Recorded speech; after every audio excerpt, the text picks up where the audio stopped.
Hey, welcome into another episode of the Seahawkers Show with your host, Todd Fox. That is me, coming to you the Wednesday, the night before the Seahawks' big game, big showdown with the Arizona Cardinals. Unfortunately, since the Seattle Seahawks have decided to lose 3 of 4, now this division is super tight with the Cardinals now in first place, the Rams in second place, and the Seahawks officially in third place, even though they have the same record. It goes by division record and conference record. So right now, Seattle's 1-2 in the division, which is pretty bad. I thought they'd be a 5-1 with a division record this year, but it is what it is. They got to get back to 500 and must start tomorrow.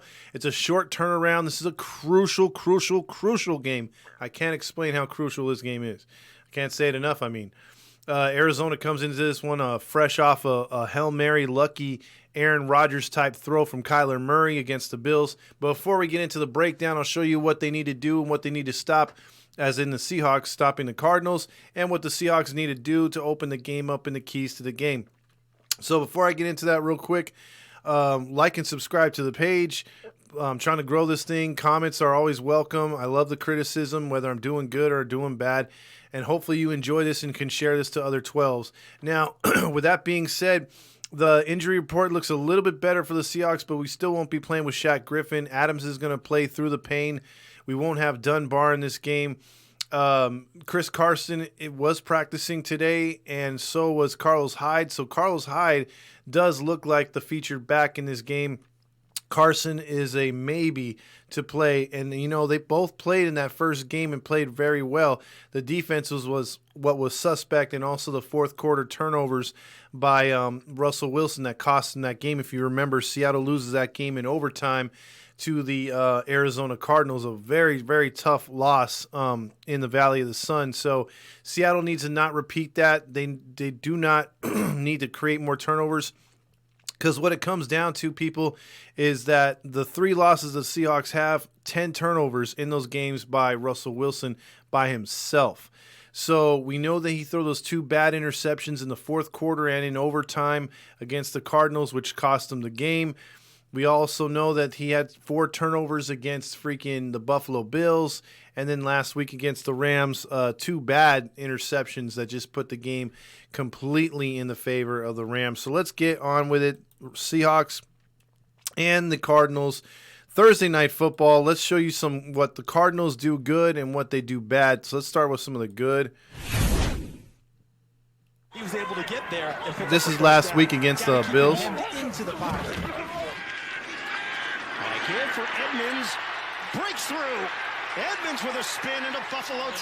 Now, right there where I'm showing you these run plays, obviously I think Seattle's run defense is a lot better than the Buffalo Bills, which I still don't get how Seattle did not try to run the ball more, showing what teams have done against Buffalo, which was either Tennessee, Kansas City that beat them, and also with what Arizona did. Arizona ran right down their throat, and Buffalo has struggled with the running game. But that being said, the Cardinals will try to run the ball against your Seattle Seahawks tomorrow night. So it's key that the Seahawks stick to what got them here with those 6 wins and stopping the run. They're going to have to focus on the pass game and also containing one Kyler Murray in the backfield. But by the way, why I show you those run plays is because those are getting open because they were really scared of Kyler Murray leaving the pocket. And unfortunately, even as scared as they were, they gave up 3 touchdowns to that dude as he just continues to run the ball like crazy. Territory. 2nd and 9. Cardinals on the move. 5 receivers set. Murray. Toss. Now that pass was obviously not that good. That's the thing with Kyler Murray. If you can keep him in the pocket, he's not as accurate as people think.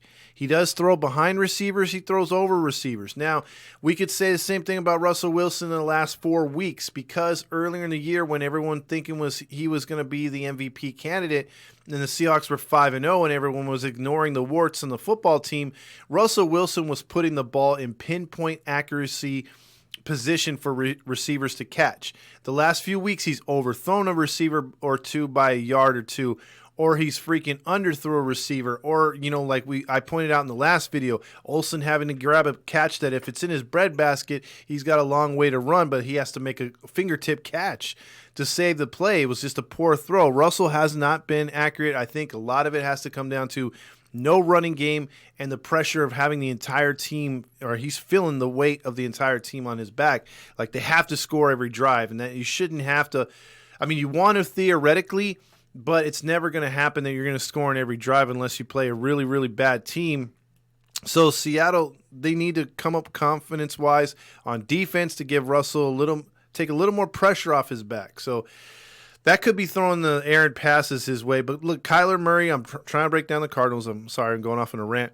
But the Cardinals will throw the ball, and they will throw inaccurate passes. Kyler Murray is not the most accurate quarterback, so keep him in the pocket. That's number one. Handled high and always hinting that they can go even faster, making Buffalo respond. Two tight ends in this formation. There's an opening.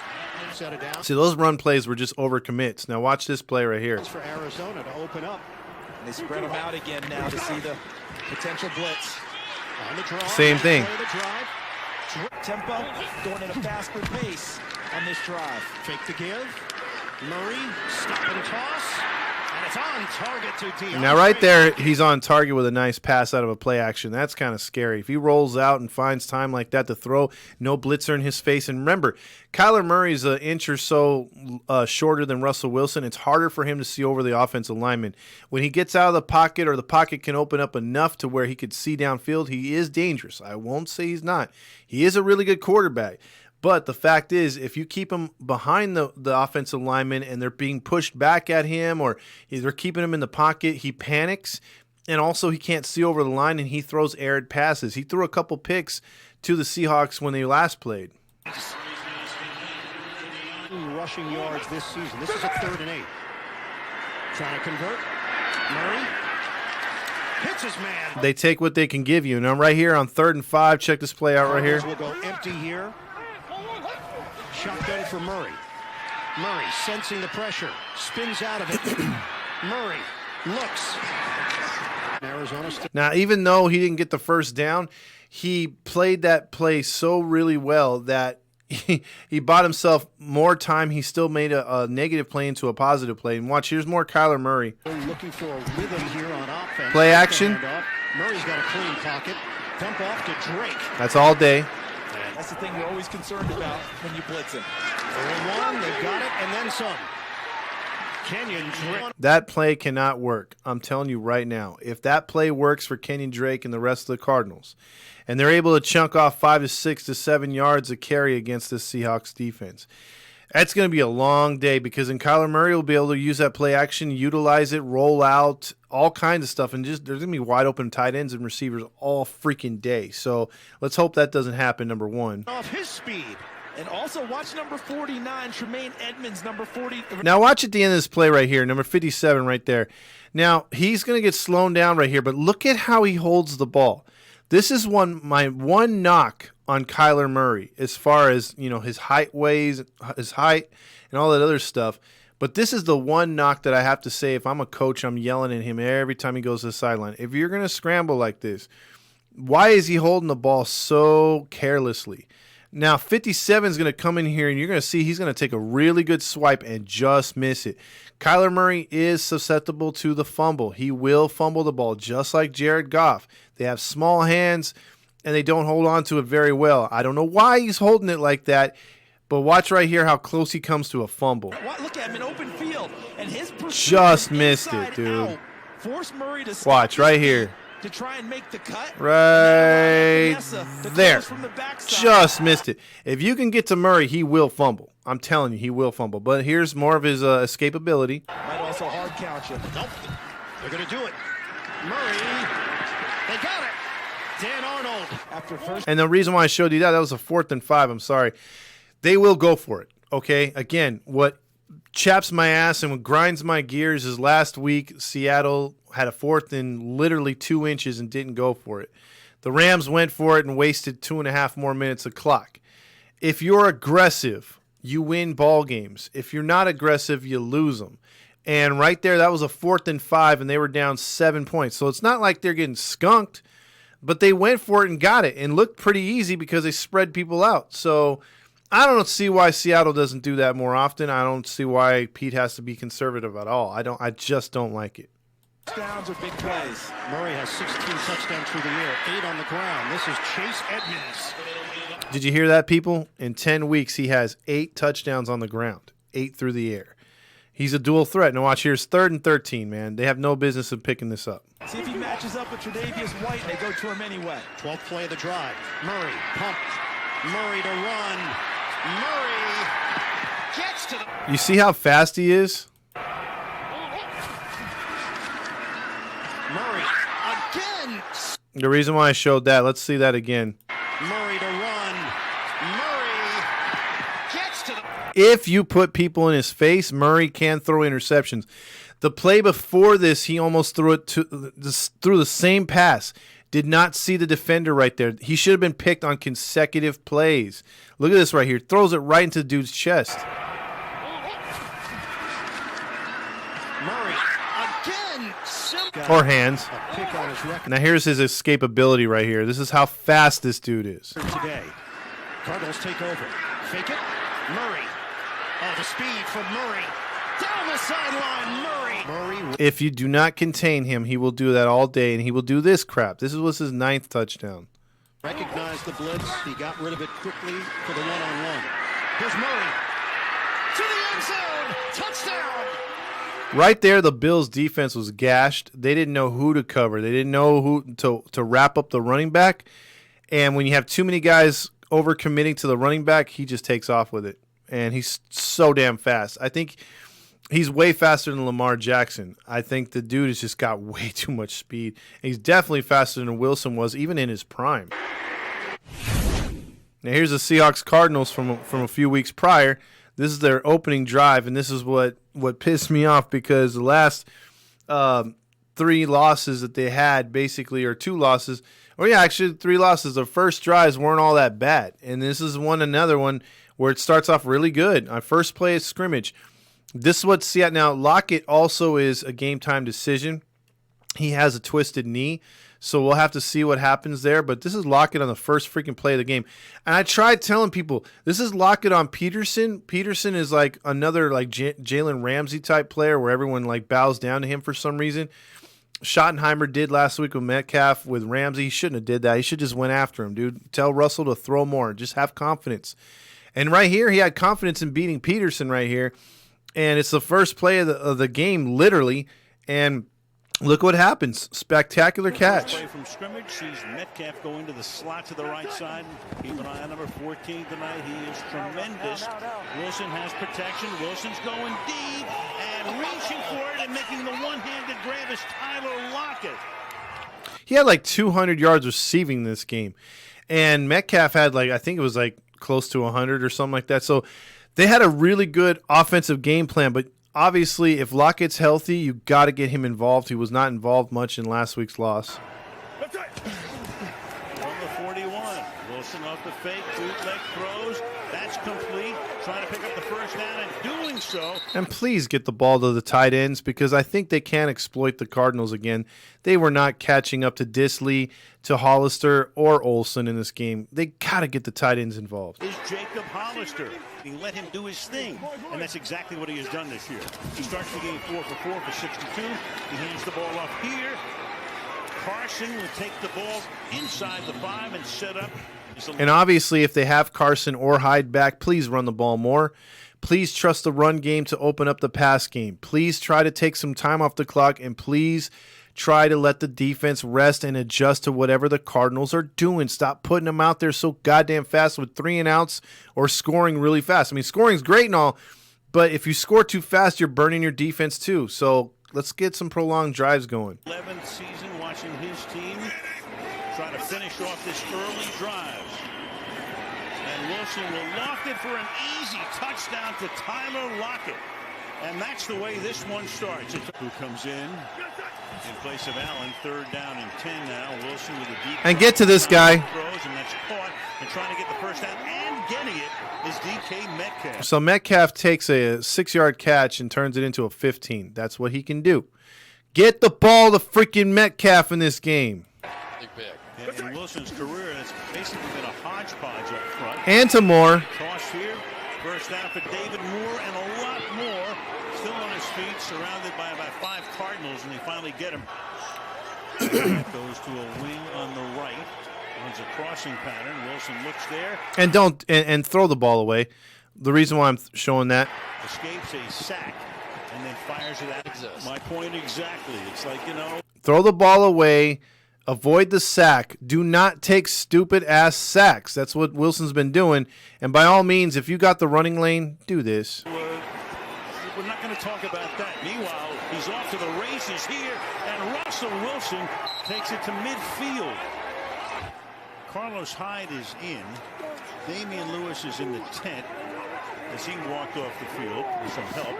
And the pass here is tight ends, baby. Will Disley. And Disley, who got a touchdown in the last game. Okay, so with all that being said, those are the guys that you need to get the ball to. You need to control the clock, prolonged drives, nice passes, easy plays, take advantage of a not-so-great Cardinals defense, in my opinion. I said that about the Rams as well, but the Rams came to play, and Seattle played very mediocre, played down to their opponent. I still believe the Rams are mediocre. I'm not going to go back on it. They beat us, but I'm telling you, without those turnovers and some stupid plays, Seattle wins that game straight up. The defense played good enough to win. I think the defense continues to play a little bit better, and they play much better than they did in Arizona. Not cough up a lead. I think it's imperative for Seattle to have the lead because 3 of the 4 weeks have been trailing, and they need to keep the lead and get the lead and keep it. Now, here's the thing that pisses me off. Antonio Brown is in the league with all kinds of baggage. He's had rape allegations. He's had domestic dispute. He owes people. He's wrecked things and all this other stuff. Our boy Josh Gordon has been suspended multiple times, and weed is now somewhat legal in the NFL.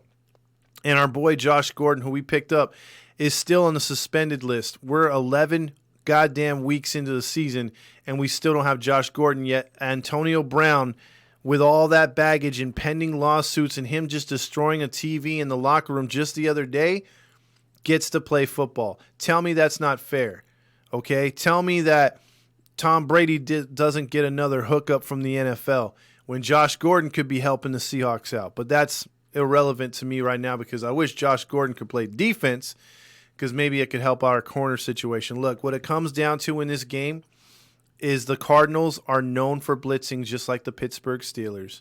The Cardinals will blitz the crap out of you.